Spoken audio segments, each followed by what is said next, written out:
सर्वांना नमस्कार. जय श्री कृष्ण. आपण सर्वप्रथम प्रार्थना म्हणूयात. वसुदेवसुतं देवं कंसचाणूरमर्दनं देवकी परमानन्दं कृष्णौ वन्दे जगद्गुरुं. श्रीकृष्णौ वन्दे जगद्गुरुं. जय श्री कृष्ण. आपण पाहत आहोत भगवद्गीतेतील अध्याय 4 म्हणजेच ज्ञानकर्म संन्यास योग. आणि आज आपण पाहणार आहोत श्लोक क्रमांक 4. अर्जुन उवाच अपरं भवतो जन्म परञ्जन्म विवस्वतः कथमेतद्विजानीयान् त्वमादौ प्रोक्तवानिति.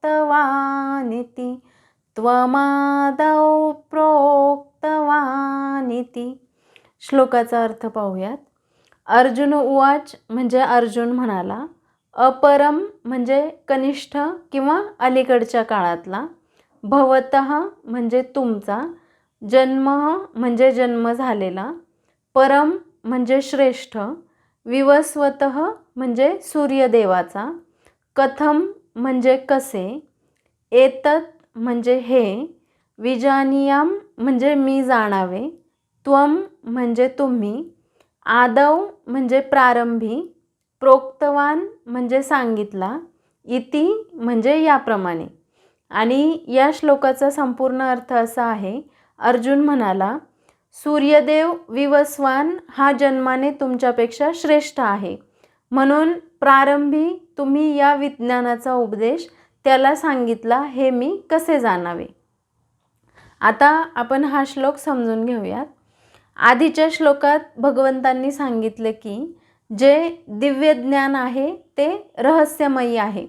ते सर्वप्रथम सूर्याला सांगितले गेले, परंतु काळाच्या ओघात ते नष्ट झाले.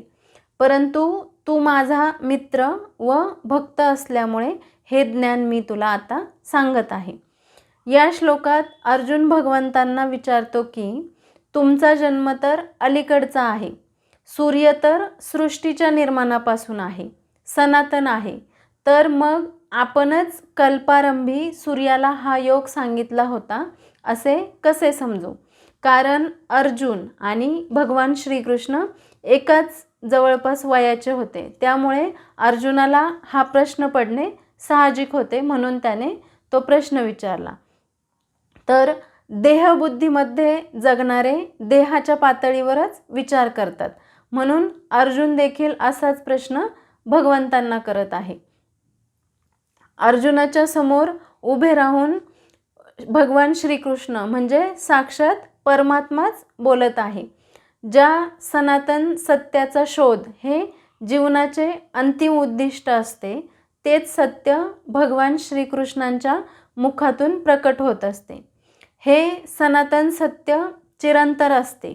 ते कालही होते, आजही आहे आणि उद्याही असणार आहे. ते कधीच बदलत नाही. ते शब्दबद्ध करण्यास कोणीही सफल होत नाही, हेही तितकेच सत्य आहे. दुसऱ्यांचे अनुभव ऐकून ज्ञानप्राप्ती शक्य होत नाही. तो अनुभव प्रत्येकाला स्वतःच घ्यावा लागतो.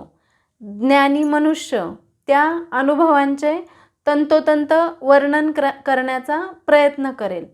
त्या अनुभवाच्या जवळपास त्याचे शब्द जातीलही, परंतु तरीही त्याची अनुभूती ऐकणाऱ्याला होणार नाही हे निश्चित.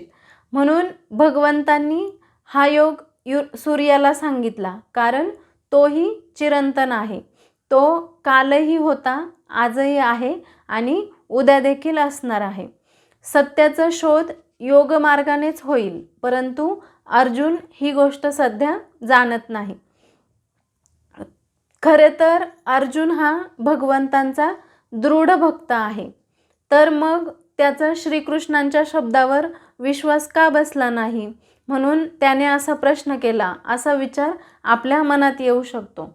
खरी परिस्थिती ही आहे की अर्जुन स्वतःसाठी विचारणा करत नसून ज्यांचा भगवंतांवर विश्वास नाही तसेच श्रीकृष्णांचा पुरुषोत्तम भगवान म्हणून जे लोक स्वीकार करत नाहीत त्यांच्यासाठी अर्जुनाने हा प्रतिनिधी म्हणून प्रश्न विचारला आहे.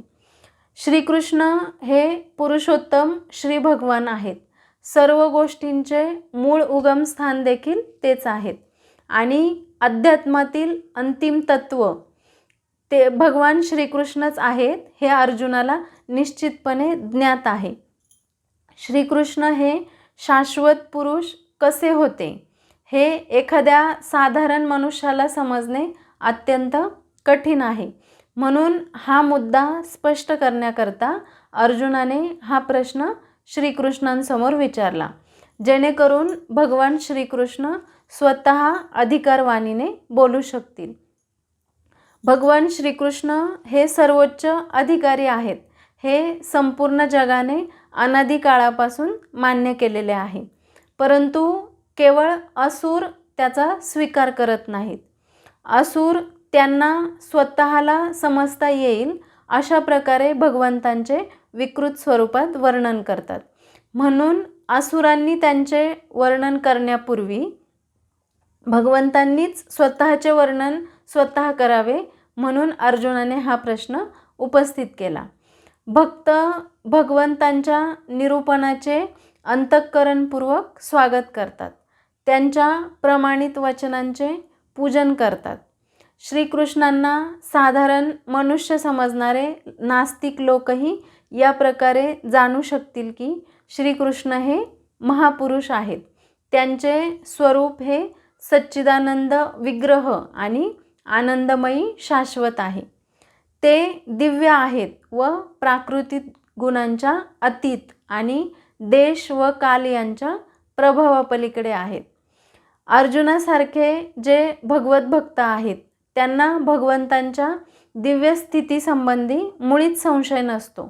परंतु केवळ साधारण मनुष्याप्रमाणेच प्राकृतिक गुणांनी श्रीकृष्णही प्रभावित होतात असे मानणाऱ्या लोकांच्या नास्तिकवादी प्रवृत्तीला एका भक्ताने आव्हान देण्यासाठी उपस्थित केलेला हा प्रश्न आहे.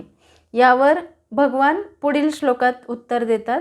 ते आपण पुढील श्लोकात पाहूया. थोडक्यात या श्लोकाचा सारांश असा आहे, भगवान श्रीकृष्ण म्हणतात की मीच हे ज्ञान सूर्याला दिले होते.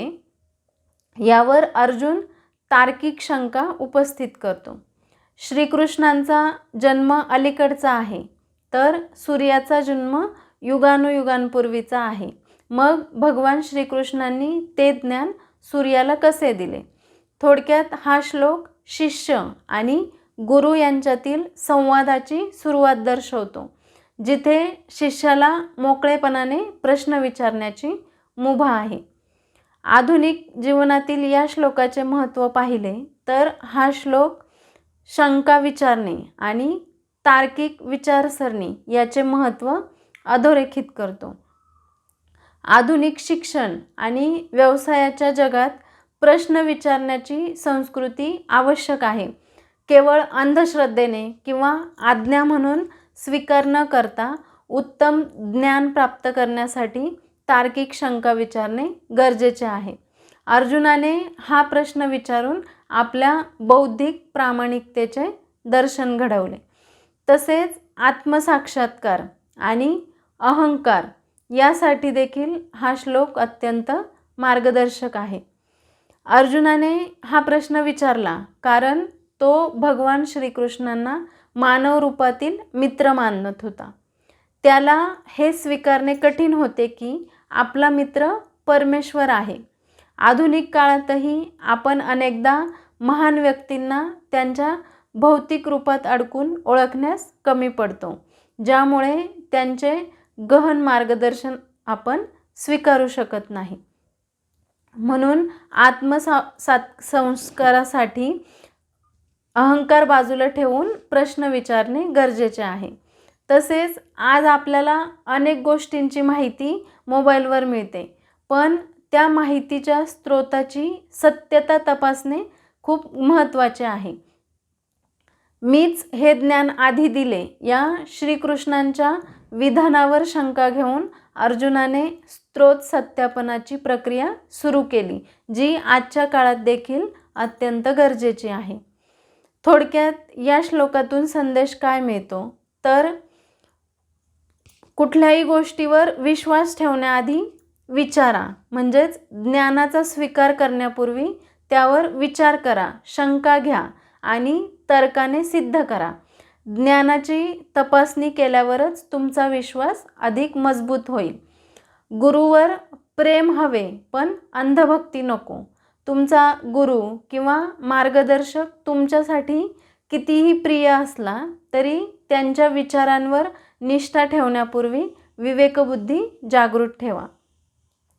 तसेच कुठलेही ज्ञान हे कालातीत आहे हे श्रीकृष्ण सिद्ध करतात. त्यामुळे ज्ञान नेहमी वर्तमान आणि भूतकाळाच्या पलीकडे जाऊन पाहावे लागते.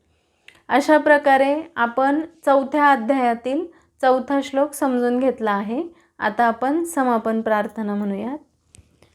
योगेशं सच्चिदानन्दो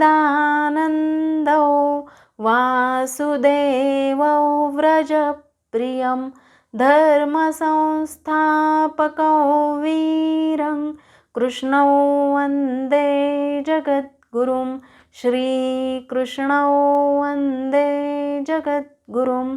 श्रीकृष्णार्पणमस्तु. जय श्रीकृष्ण. व्हिडिओ आवडल्यास लाईक करा, शेअर करा आणि अध्यात्म वाटिका या चॅनलला सबस्क्राईब करा. धन्यवाद.